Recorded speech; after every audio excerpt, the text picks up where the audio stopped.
The rain poured relentlessly, drumming against the glass windows of the bakery. Sarah sighed as she wiped down the counter, the warm scent of freshly baked cinnamon rolls lingering in the air. It was a quiet evening, with only a couple of customers left seated in the corner booth. She glanced at the clock on the wall. 6:47 p.m. Robert had texted earlier, saying he'd be working late again. No surprise there. Marriage had not been what Sarah expected it to be when she walked down the aisle 10 years ago. Robert was kind and dependable, yes, but he had a knack for disappearing into his work. Over the years, their conversations had dwindled into practicalities, bills, errands, schedules. The emotional warmth had faded, replaced by a routine that felt more mechanical than romantic. She missed feeling seen, feeling wanted.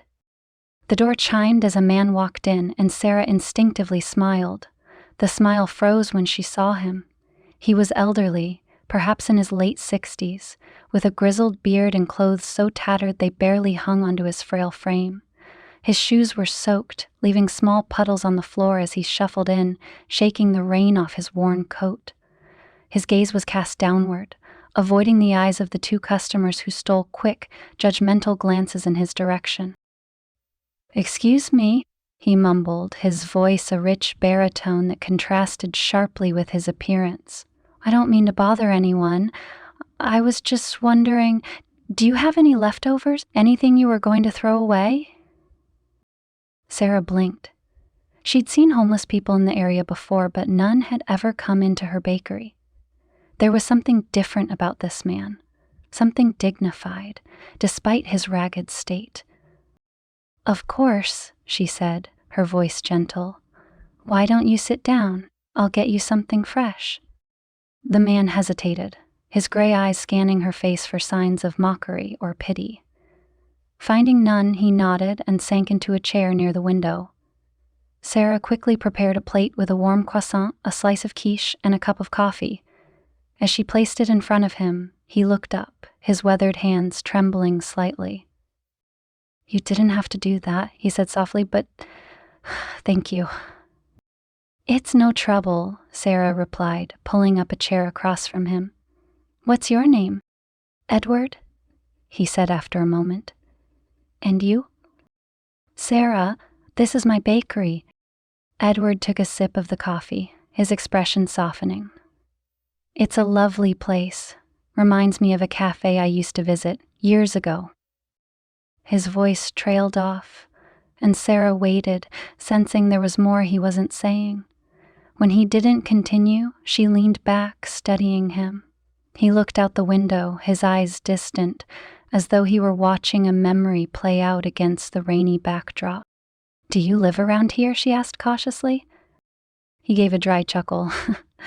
"Not exactly. Let's just say I'm between homes right now." Sarah felt a pang of sympathy but didn't press him further. Instead, she asked about his taste in coffee and pastries, steering the conversation toward lighter topics. She found herself laughing at his dry wit and clever observations about the world. Edward, she realized, was not what he seemed. There was an intelligence in his eyes, a sharpness that hinted at a life far removed from the streets he now walked. As the evening wore on, the two remaining customers left, and the bakery grew still. Edward stood, pulling his coat tightly around him. "Thank you, Sarah," he said, his voice earnest. "For the food and the kindness." "Wait!" Sarah darted behind the counter and returned with a paper bag. "Here, some muffins and a sandwich for later." He hesitated, then took the bag with a nod. "You're a rare soul. Don't let the world change that." As he walked out into the rain, Sarah watched him go, a strange mix of emotions swirling inside her. She couldn't explain it, but there was something about Edward that intrigued her, something that made her want to know more. That night, as she lay in bed, the sound of the rain still tapping against the windows, her thoughts kept circling back to the man with the kind eyes and mysterious past. Robert's side of the bed was empty, as usual. She stared at the ceiling, wondering what had led Edward to her doorstep, and why his presence had stirred something in her that had been dormant for so long. The following day, Sarah found herself scanning the sidewalk outside the bakery, half expecting Edward to appear again. She busied herself with the usual morning rush, customers chatting, the hum of the espresso machine, but her thoughts were elsewhere. By late afternoon, when the flow of customers had slowed to a trickle, she spotted him. Edward was seated on the same bench across the street, his coat pulled tightly around him. Without thinking, she grabbed a coffee and a warm croissant, placed them in a bag, and walked out. "Edward," she called gently as she approached. He looked up, surprise flickering across his face. "Sarah," he greeted, his voice tinged with both embarrassment and gratitude. "You didn't have to." "I know," she said with a small smile, handing him the bag. "But I wanted to." He opened it, his fingers brushing the croissant. "You're too kind." "Can I sit?" she asked, gesturing to the bench. He hesitated, then nodded. They sat in silence for a moment, watching the world bustle by. Sarah finally broke the quiet. "I was wondering, what did you mean yesterday? About the cafe that this place reminds you of?" Edward sighed, his eyes clouding over. "That was a lifetime ago," he said, his tone distant. "Back when I was someone else." "You're still someone," Sarah replied softly. "Someone worth knowing." Her words seemed to surprise him. He glanced at her, as though weighing her sincerity. "I used to run a business," he admitted after a pause. "Engineering, innovative tools and gadgets. We worked on things most people wouldn't even imagine." His lips curved into a bitter smile. "But ambition? It can be a cruel thing." "What happened?" Sarah asked, her curiosity piqued. He shook his head. "It's a long story, and not a happy one. Let's just say trust can be misplaced, and people aren't always who you think they are." Sarah felt a pang of sadness for him. She didn't press further, sensing that Edward was a man burdened by regrets he wasn't ready to share. Instead, she shifted the conversation to lighter topics. To her surprise, he had a sharp sense of humor, often weaving in witty observations that made her laugh. Over the next few weeks, their conversations became a daily ritual. Edward would linger outside the bakery until Sarah, armed with coffee and pastries, invited him in or joined him on the bench. Each day, he revealed a little more about himself, a story about a failed invention here, a memory of his wife who had passed years ago there. Sarah, in turn, shared snippets of her life, her dreams of traveling, her struggles with Robert's emotional distance, and her unspoken longing for something more. It was during one of these conversations that Edward pulled a tattered notebook from his coat pocket. "I want to show you something," he said, his voice unusually serious. Sarah leaned in as he flipped through pages filled with intricate sketches and equations. "What is this?" she asked, her eyes widening. "It's a design," Edward explained, tapping one of the pages. The drawing depicted a complex mechanism, part tool, part machine. "I call it the tool. It's hard to explain. It's a multi-purpose device, adaptable for all sorts of tasks. This could change lives." "Edward, this is incredible," Sarah breathed, her admiration genuine. "Why haven't you done anything with it?" He looked away, his expression darkening. "Because it doesn't matter anymore. The world doesn't care about men like me. I'm just a ghost now." "That's not true," Sarah insisted, her voice firm. "This could be your chance to rebuild, to show the world who you are." He shook his head, but Sarah saw the flicker of hope in his eyes. For the first time, she wondered if her role in Edward's life might be greater than she had realized. Back at the bakery, Sarah found herself reflecting on their bond. She didn't understand why she felt so drawn to Edward, why his stories and struggles resonated with her so deeply. It wasn't romantic, not in the traditional sense. It was something deeper, something unspoken, a shared understanding of loneliness, perhaps, or a recognition of the dreams they had both let slip through their fingers. At home, Robert noticed the change in her. "You've been distracted lately," he remarked one evening as they sat in the living room, the television murmuring in the background. "Just busy," Sarah replied, not meeting his gaze. "Is it the bakery?" he pressed, his tone tinged with suspicion. "Or something else?" Sarah hesitated. "It's nothing," she said finally, brushing off his concern. But she knew it wasn't nothing. It was Edward. That night, as she lay awake beside Robert, Sarah thought about the choices that had led her here. She thought about Edward's sketches, the light in his eyes when he spoke about his invention.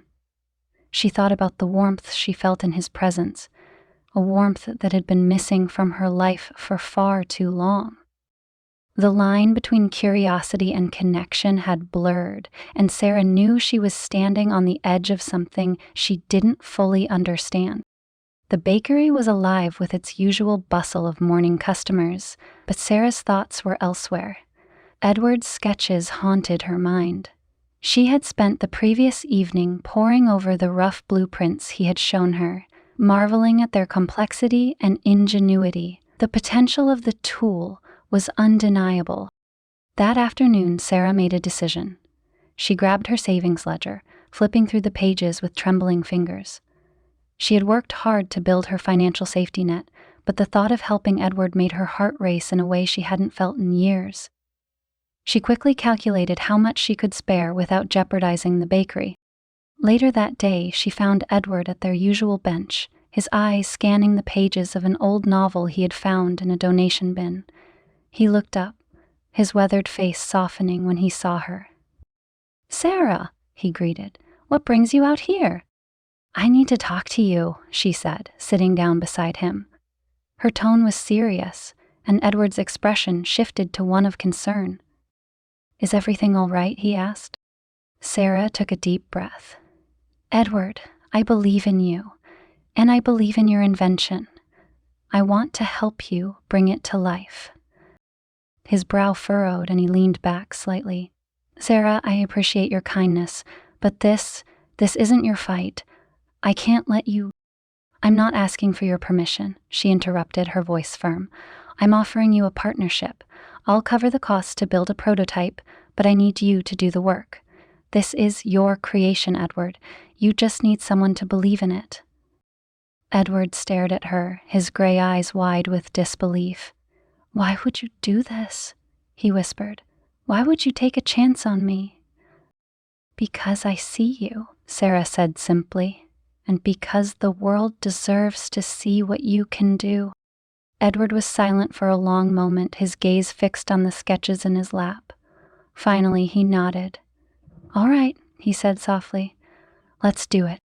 The days that followed were a whirlwind. Sarah cleared out a storage room in the back of the bakery, turning it into a makeshift workshop for Edward. They sourced parts from local suppliers, with Sarah bartering pastries in exchange for discounts. Edward threw himself into the work with a passion that belied his years, his hands steady and precise as he assembled the prototype. For Sarah, the project became a sanctuary. The hours spent with Edward were a welcome escape from the growing tension at home. Robert had become increasingly suspicious, questioning her late nights and evasive answers. "Why are you always at the bakery?" he demanded one evening, his voice sharp. "You're running yourself ragged."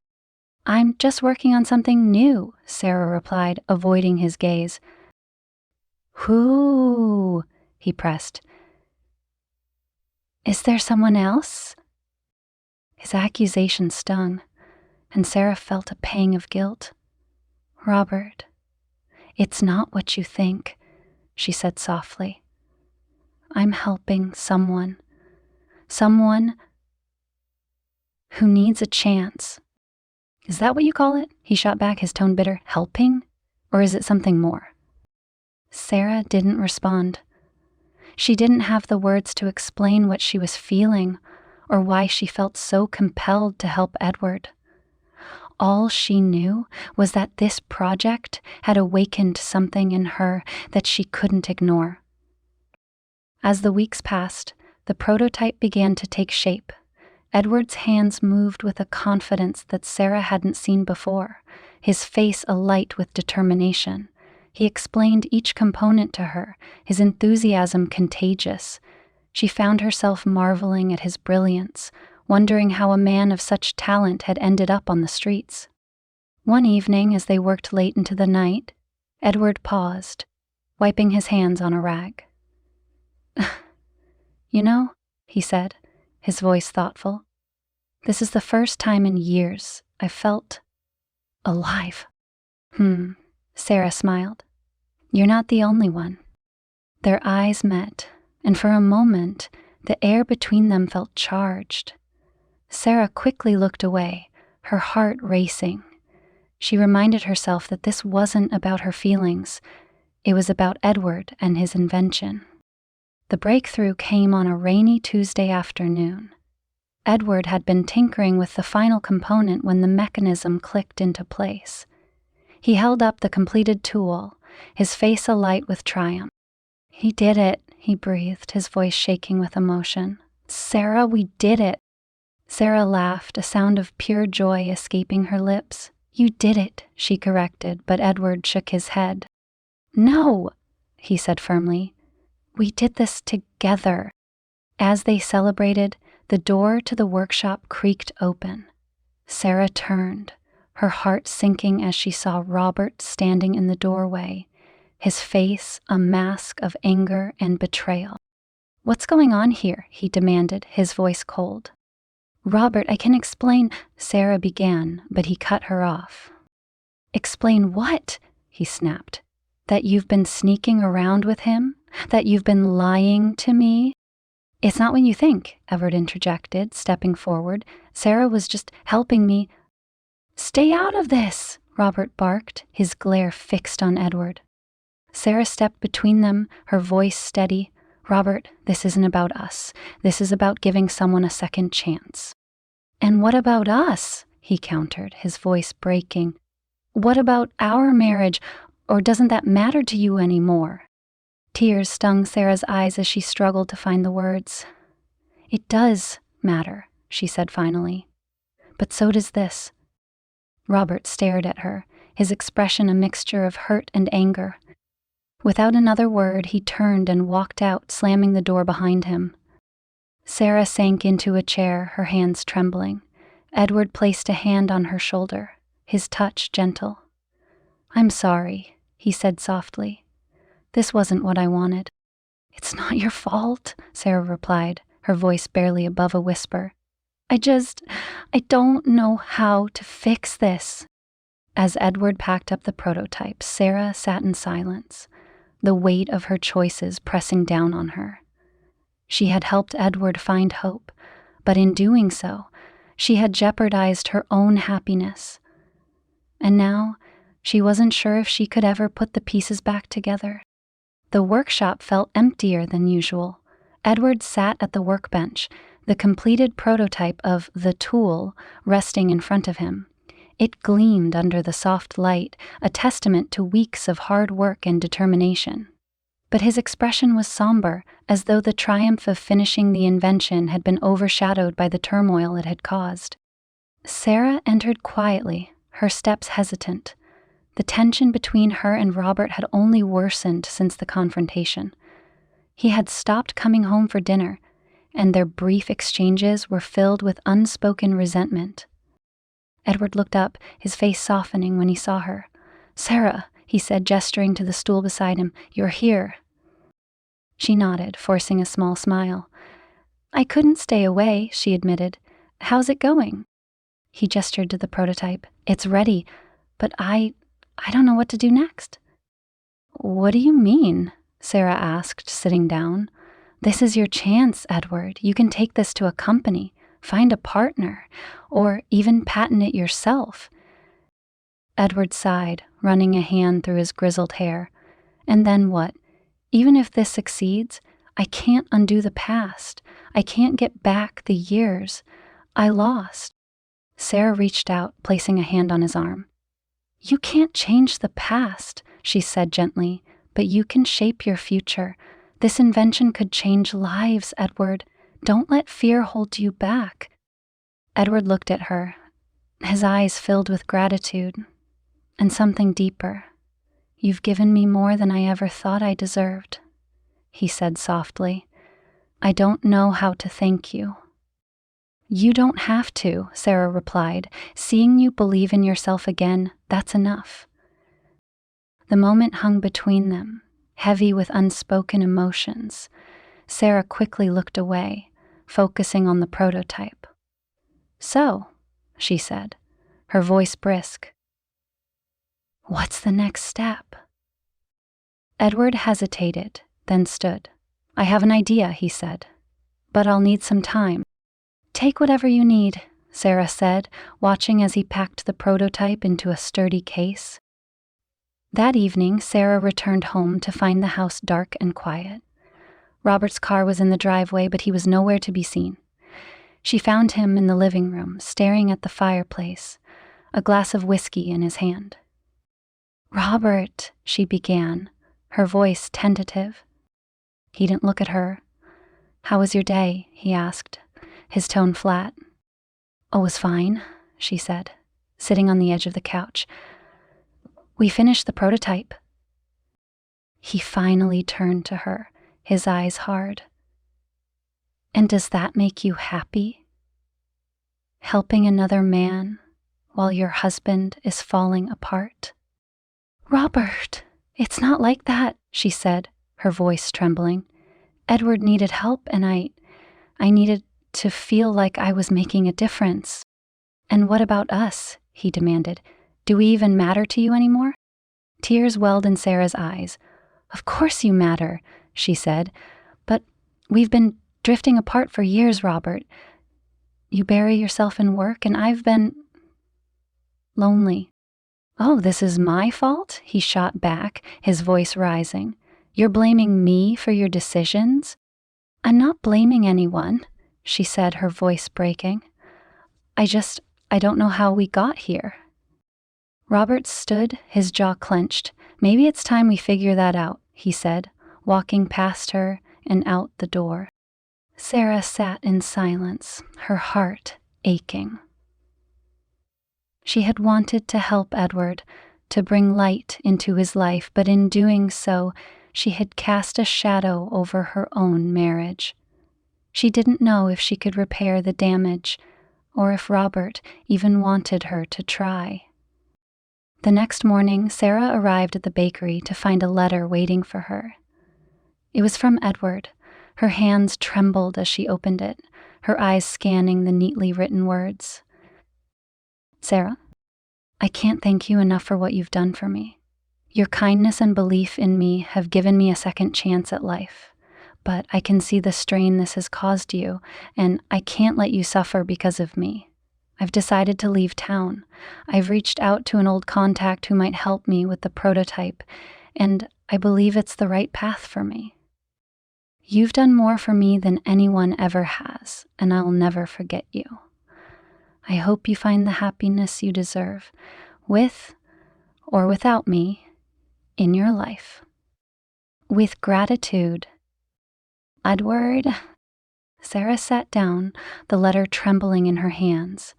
A part of her wanted to run after him, to beg him to stay. But she knew he was right. His departure was the best thing for both of them. At home, the silence between her and Robert was deafening. They moved around each other like strangers, their words clipped and formal. Sarah knew something had to change, but she didn't know where to begin. Finally, she called out to him as he was leaving for work. Robert, wait! He turned, his expression guarded. What is it? I want to fix this, she said, her voice steady. I want to fix us. He hesitated, then nodded. So do I. It was a small step, but it was enough. The bakery felt quieter without Edward's presence.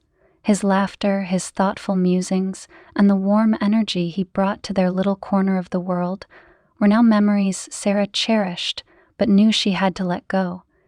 Yet, in his absence, life began to shift in ways she hadn't anticipated. Days turned into weeks, and Sarah focused on rebuilding her life. She threw herself into the bakery, revamping the menu, hosting community events, and reconnecting with customers who had long supported her. The sense of purpose she had found with Edward lingered, driving her to make her business better than ever. At home, the tension between Sarah and Robert started to thaw. Their conversations, once stilted and cautious, grew warmer. One evening, as they sat on the porch watching the sunset, Robert reached for her hand. "I've been thinking," he said, his voice soft. "Maybe I haven't been as present as I should have been. I got caught up in work and I forgot what really matters." Sarah squeezed his hand, her eyes glistening. "We both did," she admitted. "But I want to change that." They began attending marriage counseling, a step that felt daunting at first, but quickly became a source of hope. Through the sessions, they rediscovered the parts of each other they had fallen in love with: Robert's steady reliability, Sarah's boundless compassion. Slowly, they began to bridge the gap that had grown between them. Meanwhile, Sarah received occasional updates from Edward through letters. His contact had helped him secure a patent for the tool, and it was already gaining attention from investors. Each letter was filled with gratitude, not just for her support, but for the friendship that had sparked his journey of renewal. One day, a package arrived at the bakery. Inside was a pristine prototype of the tool, along with a handwritten note. "Sarah, this belongs to you as much as it does to me. You believed in me when I couldn't believe in myself. I hope this serves as a reminder that kindness can change lives. Thank you for everything. Edward." Sarah held the device in her hands, tears streaming down her face. She displayed it proudly in the bakery, where it became a symbol of perseverance and second chances. Customers often asked about it, and Sarah would share Edward's story, leaving out the more personal details, but highlighting the power of hope and resilience. Months later, Edward returned to town, just for a day. Sarah found him sitting at their usual bench, looking healthier and more content than she had ever seen him. She approached with a warm smile, her heart swelling with pride. "Edward," she greeted, "I didn't expect to see you again." "I had to come back," he said, standing to embrace her. "I wanted to thank you in person." They sat together, catching up like old friends. Edward spoke of his plans to expand his invention's reach, while Sarah shared how the bakery had flourished in his absence. As they talked, Sarah realized that their connection had never been about romance. It had been about healing, helping each other find their way back to themselves. Before he left, Edward handed her an envelope. "One last thing," he said with a wink. After he was gone, Sarah opened it to find a check, enough to cover an expansion for the bakery and more. A note accompanied it. "You invested in me. Now it's my turn to invest in you." The baker's expansion was a success. Sarah added a small workshop space where customers could learn to bake and craft, creating a hub for community and creativity. Edward's gift had not only improved her business, but also reminded her of the impact one person could have on another's life. At home, Robert and Sarah continued to rebuild their relationship. They found joy in the little things: cooking dinner together, taking evening walks, sharing their dreams for the future. Their love, once strained, began to bloom anew. One evening, as they sat together on the porch, Sarah glanced at Robert and smiled. "You know," she said, "I think we've come a long way." He nodded, wrapping an arm around her shoulders. "We have, and I'm glad we're doing it together." In the quiet of that moment, Sarah felt a sense of peace she hadn't known in years. She thought of Edward, of the journey they had shared, and of the lessons she had learned. Life, she realized, wasn't about avoiding the storms.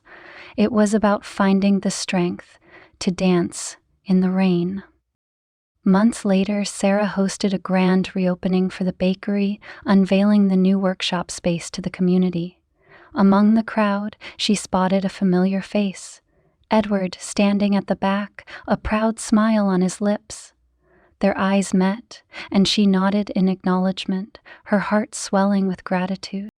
The event was a success, filled with laughter, shared stories, and the comforting aroma of freshly baked bread.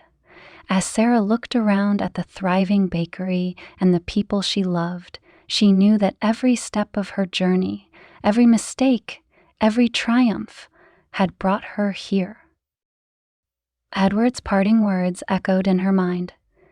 Kindness can change lives. And as she stood, surrounded by warmth and light, Sarah knew that her life had been forever changed. Not just by Edward, but by the choice to believe in herself and the people around her. The grand reopening of the bakery had been a resounding success. The warm glow of string lights hanging above the patio, the clinking of coffee cups, and the sound of laughter created an atmosphere of joy that filled Sarah's heart. She watched the community members explore the new workshop space, their faces lit with excitement as they admired the upgrades funded by Edward's generous gift. Edward had lingered quietly at the back of the event, his presence understated yet comforting. As the evening wound down and the crowd thinned, he approached Sarah near the register. "This is quite the accomplishment," he said, his voice tinged with pride. "It wouldn't have been possible without you," Sarah replied, her smile genuine. Edward hesitated, his expression uncharacteristically serious. "There's something I haven't told you," he said softly. Sarah's brow furrowed. "What is it?" Edward took a deep breath, his gray eyes meeting hers. "I wasn't entirely honest about how I ended up on the streets. The betrayal I mentioned, the one that took everything from me, wasn't just a business partner. It was my family." Sarah's heart skipped a beat. "Your family?" He nodded. "I had a son, a brilliant young man who followed in my footsteps. We worked on designs together, building a legacy I hoped he would carry forward. But as we got closer to finishing the tool, greed took hold of him. He sold our designs to a competitor and left me with nothing." Sarah felt a wave of sadness wash over her. "Edward, I'm so sorry." "I'm not telling you this to gain sympathy," Edward said, his voice steady. "I've made peace with it, as much as anyone can.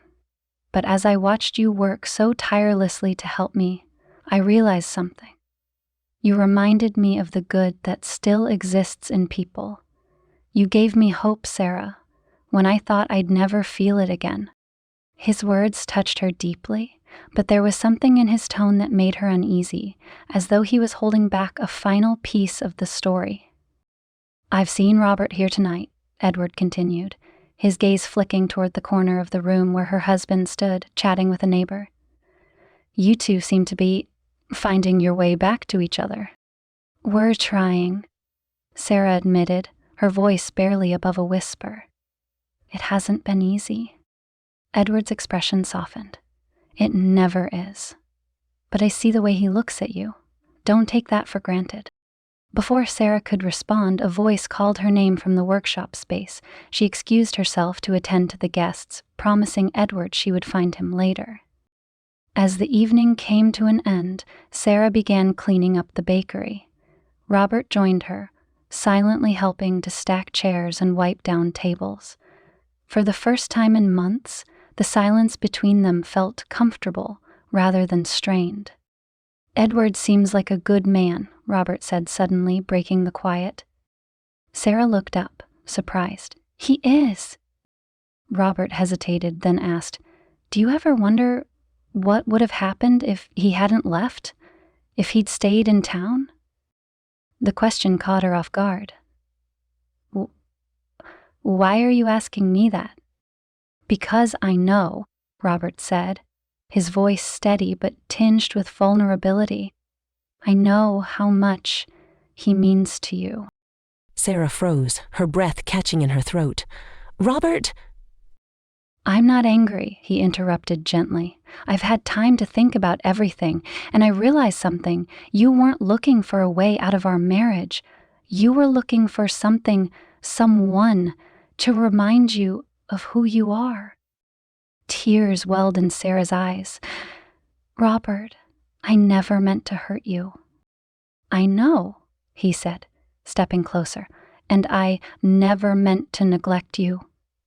But if we're going to move forward, we need to be honest with each other and with ourselves. The honesty in his words struck a chord in Sarah. She nodded, her voice trembling. I care about Edward, but not the way you think. He reminded me of the person I used to be, the person I want to be again. Robert reached for her hand, squeezing it gently. Then let's find that person together. The bakery door jingled, interrupting the moment. Sarah turned to see Edward standing in the doorway, holding an envelope in his hand. I'm sorry to interrupt, he said, his tone apologetic. It's all right, Sarah said, wiping her eyes. What is it? Edward handed her the envelope. This is the patent transfer for the tool. I've decided to assign it to you. Sarah stared at him, stunned. What? Edward, I can't.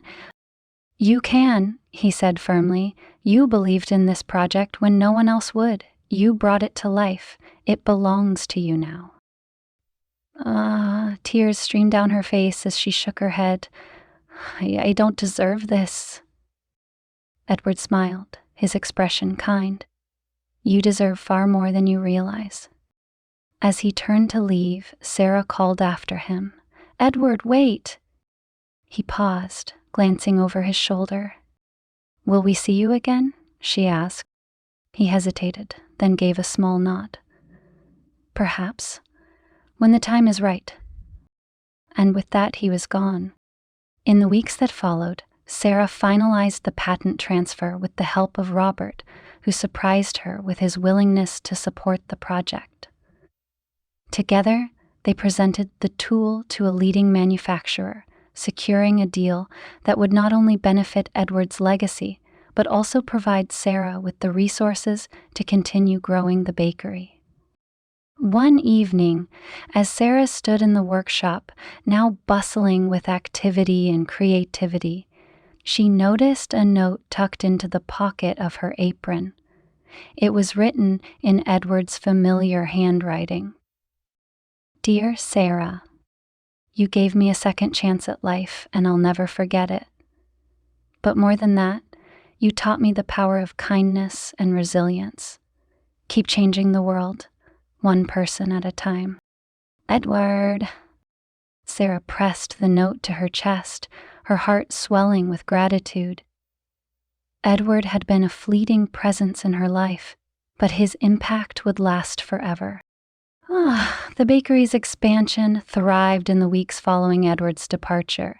The once cozy shop now featured an airy workshop where customers gathered to learn the art of baking and crafting, creating a new sense of community. Despite the laughter and the warmth that filled the space, Sarah often found herself thinking about Edward, wondering where his path had taken him. Her marriage with Robert also found new footing. The counseling sessions had brought them closer, peeling back layers of misunderstanding and hurt that had accumulated over the years.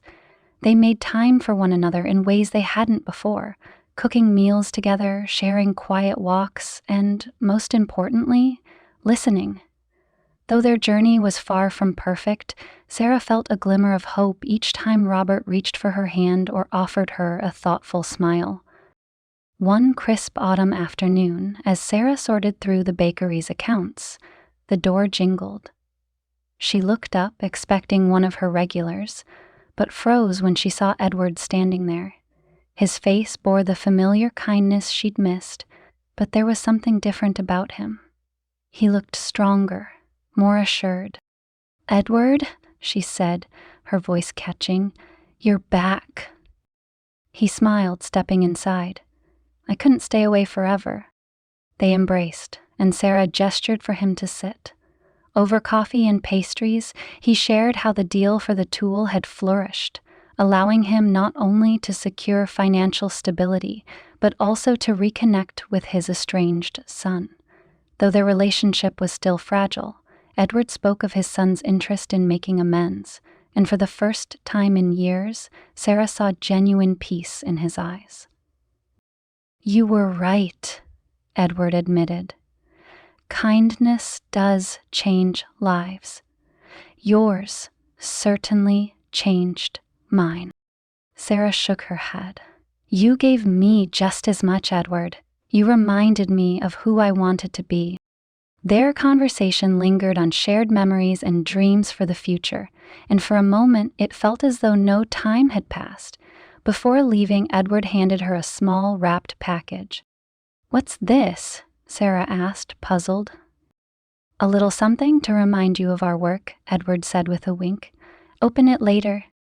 After he left, Sarah unwrapped the package to find a miniature replica of the tool, engraved with the words, "To Sarah, the soul of kindness." She held it in her hands, her heart swelling with emotion. Edward's journey had come full circle, and his gift was a reminder of the bond they had shared, a connection forged in compassion and resilience. That evening, Sarah shared the story with Robert. They sat together by the fire, the replica resting on the coffee table between them. "He's an incredible man," Robert said thoughtfully, "but so are you." Sarah turned to him, surprised. "Me?" "You saw something in him when no one else did," Robert said, his voice steady. "You gave him a second chance. That's something not everyone would have done." Sarah leaned against him, comforted by the warmth of his words. "It wasn't just about Edward," she admitted. "Helping him helped me, too. It reminded me of what I was missing in my own life." Robert kissed the top of her head, his voice soft. "I'm glad you found it, and I'm glad we're finding it together." The weeks that followed brought new challenges, but also new triumphs. The bakery continued to flourish, drawing people from all over the town who were inspired by its story of resilience and reinvention. The workshop became a hub for creativity and connection, a reflection of the lessons Sarah had learned through her time with Edward. One day, as Sarah stood behind the counter, a young woman approached with a curious expression. "Is it true?" she asked, pointing to the replica of the tool displayed on the wall. "That someone invented this right here?" Sarah smiled, her gaze lingering on the engraved words. "It's true," she said. "And it all started with a little kindness." As she spoke, she realized that the journey she had shared with Edward wasn't just a chapter in her life. It was a foundation for everything she wanted to build. The bakery wasn't just a place for pastries. It was a place for second chances, for rekindling hope, and for reminding people that even the smallest act of kindness could change the world.